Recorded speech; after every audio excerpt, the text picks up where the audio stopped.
Ecco, consegna la targa ricordo all'assessore all'ecologia Umberto Rossini, ecco perché è il nostro piatto.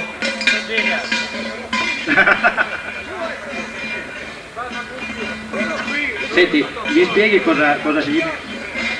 Questa è la maschera caratteristica di Sappada, è una maschera imponente come potete vedere, è un po' il nostro simbolo, è una maschera unica al mondo. Va bene, è un Umberto Rossini, consegna al gruppo Gli Zocar